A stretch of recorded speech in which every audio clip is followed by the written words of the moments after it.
라츠 성공전략 2부 시작됐습니다. 참 감질만 나네요. 일단 본격적인 반등을 얘기하기 위해서는 2020선에 위치한 61선 회복은 시켜놓고 봐야 된다라는 의견이 많았는데 오늘 61선 터치만 하고 왔던 날입니다. 결국 어제 종가가 2014.59, 오늘 종가는 2010.52로 2010선을 겨우겨우 지키면서 턱걸이야만 끝났는데요. 역시 문제는 외국인이었습니다. 선물 많이 팔아서 프로그램 매물이 6천억 가까이 나왔다고 하는군요. 자세한 종목 얘기까지 시황센터 가서 듣고 오겠습니다. 네, 시황센터입니다. 2월 15일 화요일장 마감했습니다. 어제 반등했었던 국내 증시 오늘 하루는 힘겨운 장이었습니다. 자세한 내용 코스피부터 확인해 보겠습니다. 오늘 코스피는 4포인트 내리면서 2010선에서 마무리가 됐습니다. 출발은 상승으로 출발했는데요. 오전장에서는 외국인들이 매도 전환하는 가운데 2000선까지 내려가기도 했습니다. 하지만 장중에는 기관이 다시 매수하면서 2020선까지는 지켜주는 모습이었는데요. 결국 프로그램 쪽에서 5천억 원 넘게 매물을 출회하면서 2010선으로 내려오면서 마감이 됐습니다. 수급 내용 자세하게 살펴보겠습니다. 네, 개인 쪽에서 630억 원 정도 개인만 매수하는 상황이었고요. 기관 쪽에서는 350억 원 정도, 외국인 쪽에서도 450억 원 정도 매도 우위를 출회했습니다. 네, 이어서 코스닥으로 가보겠습니다. 코스닥은 520선 간신히 지켜준 채 마감이 됐는데요. 0.5포인트 오르면서 520포인트에서 마무리가 됐습니다. 오늘 장중 내내 코스닥은 520선을 중심으로 등락을 반복하는 모습이었습니다. 외국인 쪽에서 발목을 잡는 듯 했지만 개인 쪽에서 매수 물량을 확대해 나가면서 결국 520선을 지켜주면서 마감됐는데요. 수급 내용 자세하게 살펴보겠습니다. 개인 쪽에서 77억 원 정도, 기관 쪽에서도 120억 원 정도 매수하면서 지수를 상승으로 이끌어줬습니다. 외국인 쪽에서는 70억 원 정도 팔았습니다. 이어서 외환시장으로 가보겠습니다. 이틀 연속으로 내리더니 1120원대도 하회했는데요. 3원 70전 내린 1119원 10전에서 마무리가 됐습니다. 출발은 상승으로 출발했습니다. 장 초반에는 1126원대까지 오르기도 했는데요. 하지만 고점에서 수출업체들의 내고 물량이 출회되면서 하락 전환되고요. 중국의 CPI도 전년 대비 상승했지만 예상치는 하회하면서 오늘 원달러 환율은 1120원대도 하회하면서 마감됐습니다. 이어서 유가증권 시장 시총 상위 종목들의 움직임도 살펴보겠습니다. 삼성전자가 오늘까지 반등에 성공했습니다. 95만 원대까지 회복해주면서 마감이 되고요. 현대차와 현대모비스는 하락으로 돌아선 상태. 현대중공업은 어제부터 이틀 연속으로 올랐는데요. 2% 상승했습니다. 신한지주와 KB금융은 1%대 2% 가까이 하락으로 전환된 상태고요. 기아차만이 강보합권을 유지해주고 있습니다. 한국전력은 전기요금 인상 방안 추진 소식에 기관 쪽에서 매수하면서 1.6% 올랐고요. LG전자도 어제부터 오르더니 오늘은 2% 상승했습니다. 이어서 코스닥으로 가보겠습니다. 셀트리온이 1.6%, 서울반도체도 1%대로 내렸습니다. CJ 옵쇼핑도 내렸는데요. 2%대로 하락했고요. SFA는 외국계 매수에 나흘 연속 강세를 보여주더니 오늘 장에서는 9% 가까이 상승했습니다. 어제 4분기 호실적도 발표를 했습니다. 포스코 ICT가 약보합권에서 마무리가 됐습니다. 다음도 1.6% 올랐고요. 오늘 호실적을 발표했습니다. GS 홈쇼핑은 외국인 매수에 9%, 10% 가까이 급등했습니다. 네, 이어서 특징 테마주 살펴보겠습니다. 어제부터 반등의 기미를 보였었던 조선주들, 오늘 장에서는 한진중공업, STX, 조선해양도 이 대열에 끼면서 동반해서 상승했는데요. 현대중공업이 2% 올랐습니다. 대우조선해양도 3% 오르면서 강한 모습을 보여줬고요. 이 가운데 STX 조선해양과 한진중공업도 강보합권 3% 가까이 오르면서 조선주들이 동반해서 상승했습니다. 뿐만 아니라 정유화학주들도 상승했습니다. 중국의 수요가 증가하면서 업황이 호조를 보일 것이다라는 증권사의 호평 속에 상승했는데요. SK이노베이션이 2% 올랐습니다. 금호석유도 4%대로 올랐고요. 코오롱 인더스트리도 5.7% 오르면서 화학주 전반적으로 분위기가 좋았습니다. 네, 하지만 건설주들은 휘청이는 모습이었습니다. 금리 인상에 따른 가능성으로 부담을 안고 있는 상황에서 설상가상, 지능기업도 1차 부도 소식을 전해주면서 악재가 되는 모습이었는데요. 이 가운데 GS건설이 2.6% 내렸습니다. 성지건설이 두 자릿수 하락했고요. 남광토건이 4.8% 내리는 등 중소형 건설주의 낙폭이 조금 더 깊은 상황이었습니다. 지수가 연일 흐름을 약하게 나타나면서 증권주들도 힘이 빠진 모습이었습니다. 네, 이 가운데 삼성증권이 2% 하락했고요. 한국금융지주가 3% 가까이, 동양종금증권 마찬가지로 2.8% 하락하면서 증권주 전반적으로 힘이 빠진 상태였습니다. 이어서 테마주 한번 살펴보겠습니다. 수산물 가격이 급등하면서 수산주 또한 급등했는데요. 사조 오양부터 사조 대림까지는 신고가 경신한 모습이고요. 동원수산과 신라SG는 상한가까지 오르면서 마감이 됐습니다. 뿐만 아니라 농업 관련주들 오늘까지 강세를 보였습니다. 장 초반에는 차익 실현 매물의 하락으로 출발하더니 또다시 상승으로 마감했는데요. 곡물 가격이 추가로 상승할 것이다라는 기대감 속에 상승했습니다. 소상 OMB가 상한가까지 진입하면서 마감이 되고요. 조비도 두 자릿수 상승세를 유지했습니다. 휴바이론도 10% 가까이 오르면서 농업 관련주들은 연일 강세를 보여주고 있습니다. 네, 지금까지 마감 시황 전해드렸습니다. 네, 이제는 전문가 연결해서 오늘 장 어떻게 봤는지 분석 들어보고요. 내일 또 장 대해야 되겠죠. 대비책도 함께 세워보도록 하겠습니다. 하나대투증권 멘토스로 가볼까요? 장혁진 연구원 만나보죠. 안녕하세요. 예, 안녕하세요. 네, 우려했던 중국의 CPI는 오히려 좋은 재료였는데도 여전히 수급에 문제가 있어서 오늘 또 추가적인 반등엔 실패했네요. 예, 일단은 CPI가 생각보다 훨씬 좋게 나왔는데도 불구하고 장중에 어느 정도 좀 투자 심리는 살아나는 모습이었는데 장 막판으로 갈수록 그 프로그램 매도가 좀 가중되면서 오늘 프로그램 전체에서 차익 매도가 3,587억이 나왔고 비차익이 2,375억이 나왔는데 총 6천억 정도의 프로그램 매도가 결국 발목을 잡았습니다. 그래도 외국인 매도가 현물 매도가 그래도 규모 자체가 많이 줄어든 부분들은 긍정적으로 해석할 수도 있고 또 이런 대규모 매도에도 불구하고 지수가 거의 밀리지 않은 점은 어떻게 보면 또 2,000포인트를 중심으로 해서 강한 하방 경직성이 확인되었다고 볼 수 있겠지만 여전히 지수를 끌어올릴 수 있는 주체 수급이 없는 상황이기 때문에 아직까지는 그런 분위기에 따라서 많이 휘둘리는 장세다라고 좀 보고 있습니다. 특히 지금 베이시스가 오늘 마이너스 0.65 정도로 마감이 된 것 같은데요. 베이시스 백워데이션 상태가 6거래일 연속으로 되고 있습니다. 그래서 작년 한 6월 정도로 제가 기억하고 있는데 그 이후로 이렇게 베이시스 백워데이션이 지속되고 있는 게 처음입니다. 그래서 그만큼 투자 심리의 개선이 유원하다라는 부분들이고 현재 외국인들과 기관이 전체적으로 쉬고 있기 때문에 이런 베이시스 백워데이션이 지속된다라고 하면은 프로그램 매물에 의해서 조금 더 지수가 발목을 잡힐 수도 있는 그런 단기적인 흐름들이 좀 지속되고 있습니다. 그런 가운데서 오늘 단기적으로 이제 최근에 낙폭이 상당히 컸었던 종목들이 좀 많았었는데요. 그런 종목들 중심으로 소수 종목이지만 그 자산 가치 대비해서 좀 낙폭이 컸었던 종목들, 뭐 KCC나 현대미포조선이나 한국전력 이런 종목들이 조금씩이지만 반등 시도를 했다라는 점은 또 긍정적으로 볼 수 있을 것 같고요.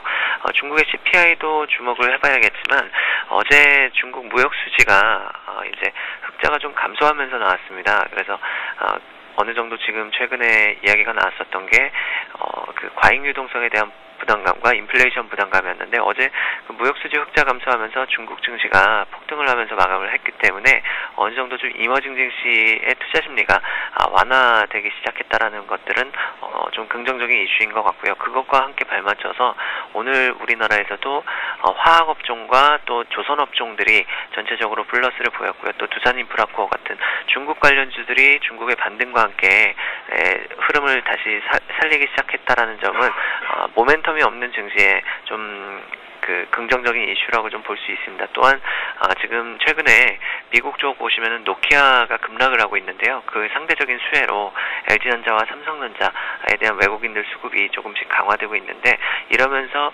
전기전자 업종에 대한 외국인들의 매수가 꾸준히 유입되면서 단기적으로 이제 시장에 주도주가 없던 증시에서 그래도 주도주라고 볼 수는 없겠지만 시장을 버틸 수 있는 그런 중국 관련 업종과 전기전자 업종이 어느 정도 강하게 좀 자리를 지켜주면서 투자 심리가 어느 정도 좀 지켜지고 있다라고 좀 보여지고요. 오늘 외국인들이 매수 상위 업종 보면 전기전자 한 390억 정도 샀고 보험을 220억, 서비스 업종을 180억 정도 매수를 했는데 여전히 이전에 강하게 매수하던 시기에 비해서는 많이 모자란 금액이긴 하지만 이런 단기적으로 급락 이후에 처음으로 이렇게 집중 매수가 들어오고 있다라는 점에서 상당히 긍정적으로 볼 수 있을 것 같고요. 또한 어제 인도 증시랑 상해 지수가 급반등을 해주는 모습이었는데 이머징 증시의 긴축에 대한 우려감, 특히 통화 정책에 대한 불확실성이 어느 정도 조금씩 완화되는 그림이고 오늘 중국의 CPI가 발표되면서 단기적인 불확실성은 어느 정도 좀 해소가 되었다라고 좀 보여집니다. 그래서 잠깐의 뭐 기간 조정은 필요할 수 있겠지만 조금씩 이머징에 대한 좀 과도했던 우려감들이 해소되는 과정이 이어지지 않을까 좀 생각하고 있습니다. 예. 근데 그럼에도 불구하고 중국의 CPI가 예상보다 낮게 나온 거 4%대에 그래도 머물러 준 것은 기저효과 때문이고 절대적인 수치도 사실은 아직까지 높고 앞으로 또 추가적으로 신규 뭐 대출 이런 것들이 뭐 1조 위안 이렇게 넘게 발표가 되면은 지준율을 인상할 수도 있다. 그러니까 추가 긴축 우려가 더 나올 것인가 이것도 또한 계속해서 고민거리인데요. 해외 쪽에 이게 조금 더 변수로서 짚어볼까요? 예, 중국의 CPI가 일단은 4.9가 나왔다라는 것 자체는 일단 긍정적으로 볼 수는 있을 것 같고요. 컨센서스가 한 5.4 정도로 예상을 했는데 그거보다는 상당히 낮게 나왔습니다. 근데 또 PPI는 상당히 또 그 생산자 물가 지수는 많이 오른 걸 봤기 때문에 실제 체감적인 물가는 많이 좀 올랐을 거라고 좀 보고 있습니다. 근데 시장에서 주목하는 거는 오히려 그 중국민들의 소득 수준이 많이 높아졌다. 뭐 이렇게 좀 해석을 또 하고 있습니다. 그러면서 아까 일단 CPI가 나오면서부터 지수 외국인들의 매도 규모가 좀 줄어들었다는 거는 아무래도 시장에서는 긍정적으로 해석하고 있는 거로 보여지고 있고요. 이제 금리 인상에 비해서 지준율 인상이라는 부분들은 너무 크게 해석하지는 않아도 될 것 같습니다. 그래서 과거에도 지준율 인상이 되었을 때 중국 증시가 크게 충격을 받지는 않았고 오히려 그런 우려감 때문에 빠지고 이제 그 정책이 시행이 되고 나면은 발표가 되고 나면은 그때부터 이렇게 올라오는 그림들을 많이 보여줬습니다. 그리고 지금 뭐 중국 같은 경우는 꾸준하게 성장을 하고 있고 어제 이제 유럽이나 미국의 에너지 관련주들이 많이 올라왔는데요. 유가는 빠졌는데 에너지 관련주들이 올라왔다는 점은 역시 중국의 수출 수입이 활발하게 이루어지고 있다라는 것입니다. 그래서 지금 우리나라에서도 이제 중국발 수출 물량들이 전혀 지금 꺾이지 않고 있다. 이런 지표들이 조금씩 확인되고 있기 때문에 외국인들이 이제 수출 국가들 작년 1월 대비해서도 올해 지금 수출 지표가 상당히 좋게 나오고 있습니다. 그래서 이머징 수출도 마찬가지고 선진국 대비 수출도 한 80% 정도 증가하고 있기 때문에 오히려 중국의 CPI가 좋게 4.9가 나온 것들은 일단 시장에서는 좋게 해석할 가능성이 상당히 높다라고 좀 보고 있고요. 그리고 이제 가장 중요한 거는 중국의 긴축에서 이머징 증시에 그 투자 심리가 좀 안 좋아진 부분들이 출발되었기 때문에 지금 중국이 이제 반등을 하기 시작을 했는데 그게 인도를 비롯한 우리 동남아시아 또 동아시아의 국가들한테 어떻게 좀 확산되느냐가 좀 중요할 것 같습니다. 그래서 지금 이머징 펀드에서 자금이 꾸준히 빠져나가고 있는데 이 자금들이 중국의 그 CPI 발표에 대해서 앞으로 한 일주일, 2주일 정도 어떻게 반응하느냐가 좀 중요할 것 같고요. 뉴욕 증시 같은 경우는 이제 어제 혼조세로 마감을 했고 거래량은 올해 최저치를 기록을 했습니다. 오늘 이제 뉴욕 제조업 지수가 있고 소매 판매액 지수가 있고요. 또 내일 산업생산이랑 설비 가동률, 기업 재고 실적 지표 발표가 있는데요. 최근에 이제 제조업 관련 뭐 경기가 살아나고 있다. 뭐 그런 경기 회복 기대감이 상당히 크기 때문에 내일 특히 산업생산이나 설비 가동률 같은 지표에 대해서 상당히 좀 민감하게 반응할 것 같은데요. 지난주에도 말씀을 드렸지만 사실 지금 우리나라는 미국 증시와의 상관계수는 작년보다 상당히 많이 낮아졌습니다. 오히려 이머징 증시인 인도 증시와 중국 증시의 후행을 많이 하고 있기 때문에 미국 증시와의 상관관계보다는 좀 중국과 인도의 추가적인 반등 여부에 좀 포커스를 맞춰서 보자라고 좀 말씀을 드리고 싶습니다. 네, 근데 문제는 미국의 소매 판매 산업 생산 말씀하셨듯이 어떤 제조업 경기면 미국 경기가 굉장히 좋아진다 이런 지표 보면요 커플링은커녕 더 오히려 자금이 외국인 쪽에서 이탈되면서 디커플링이 심해질까봐 그게 또 걱정이거든요. 만약에 이 지표 좋게 나오면 내일 외국인들 오늘보다 조금 더 팔 수도 있는 겁니까? 내일장 어떻게 대비해야 될까요? 예, 일단은 그 지표에 대해서는 이머징 국가에 대한 우려감이 역시 이제 그 우려감이 선진국으로 이제 자금이 넘어가고 있는 흐름들이 매크로 측면에서 계속 진행되고 있는데 네. 일단 중국이 지금 살아나기 시작했기 때문에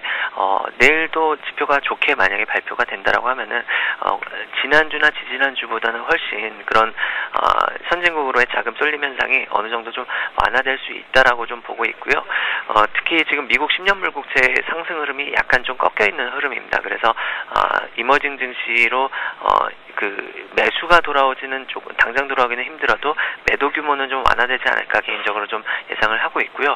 국내 증시 봤을 때 여전히 투자 심리가 섣불리 회복하지 못하고 있습니다. 특히 지난주 금요일날 지난주 이제 3대 변수가 되었었던 중국의 금리와 국내 금통위 그리고 옵션 만기를 넘겼을 때 금요일날 또 예상치 못하게 외국인들이 대량으로 매도를 때리면서 어느 정도 좀 투자 심리가 위축이 되어 있는 상황이기 때문에 아직까지는 그 투심이 회복되지는 못하고 있는 모습인데요.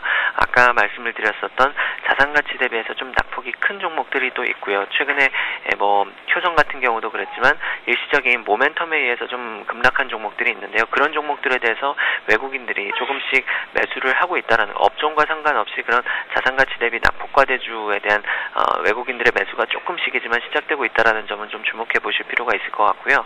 아몰레드 관련주들이나 또 터치 패널 관련주들은 꾸준히 지금 신고가를 기록을 하고 있는데 좀 종목 장세가 많이 펼쳐지고 있습니다. 코스닥 쪽에서는 오늘도 상한가 종목이 22개나 코스닥에서 이제 나오면서 플러스를 기록을 했는데 IT 장비 업체나 부품 업체들에 대한 긍정적 관심을 좀 계속 유지를 하셔야 될 것 같고요.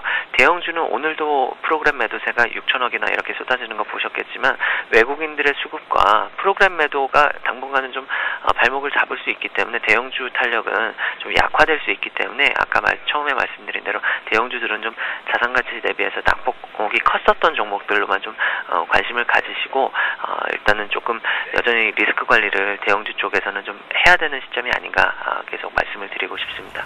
네, 이렇게 해서 내일 대비치까지 아주 자세히 들어봤습니다. 하나대투증권 멘토스에 있는 장혁진 연구원의 분석 함께 해봤습니다. 고맙습니다. 예, 감사합니다.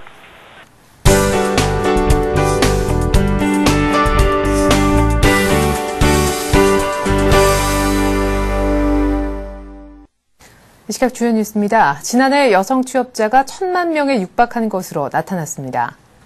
기획재정부와 통계청에 따르면 지난해 평균 여성 취업자 수는 991만 4천 명으로 전년에 977만 2천 명에 비해 14만 2천 명 늘었습니다. 지난 2000년 여성 취업자가 876만 9천 명이었다는 점을 감안하면 불과 10년 만에 100만 명 넘게 급증한 셈입니다. 특히 전문직과 관리직 비중은 2년 연속 전체 여성 취업자의 20%를 넘은 것으로 나타났습니다.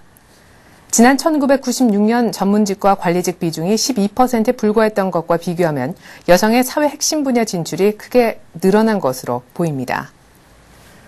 지난해 한국의 총 사교육비 규모가 2009년보다 줄어든 것으로 나타났습니다.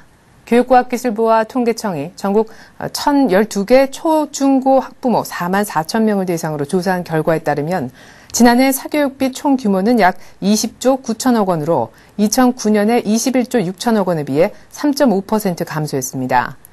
2000년대 사교육비 증감 조사가 본격화된 이후 총액이 줄어든 것은 이번이 처음입니다. 하지만 지난해 학생 수가 전년 대비 21만 명 줄었기 때문에 감소액의 대부분은 학생 수 감소 효과에 따른 것이라고 교과부는 설명했습니다. 한편 학생 1인당 월 평균 사교육 비용은 2009년보다 2,000원 감소한 24만 원으로 조사됐습니다. 이팔성 우리금융지주 회장이 연임에 성공했습니다. 회장 연임은 2001년 우리금융 출범 이후 이 회장이 처음 있는 일입니다. 오종남 우리금융 회장 후보 추천위원장은 오늘 오전 우리금융 본점에서 기자회견을 갖고 이 회장을 차기 회장 후보로 추천했다고 공식 발표했습니다. 이 회장은 3월 초 이사회와 같은 달 25일 주주총회에서 선임되며 이 회장의 임기는 이사회에서 결정됩니다. 우리금융은 차기 회장 후보가 내정됨에 따라 이번 주 중 자회사 행장후보 추천위원회를 구성해 3월 말 임기가 만료되는 이종휘 우리은행장 등의 후임 인선 작업에 착수할 계획입니다. 삼성전자와 현대차가 스마트폰과 자동차를 연계시키는 내용의 전략적 제휴를 맺었습니다. 두 회사는 앞으로 태블릿 PC를 탑재하는 차량에 스마트폰이 자동으로 연계되는 기술을 공동으로 연구할 방침입니다. 이 기술을 통해 차량 내 태블릿 PC로 인터넷을 사용할 수 있고 스마트폰 내 콘텐츠를 차량 내 태블릿 PC로 볼 수 있게 됩니다.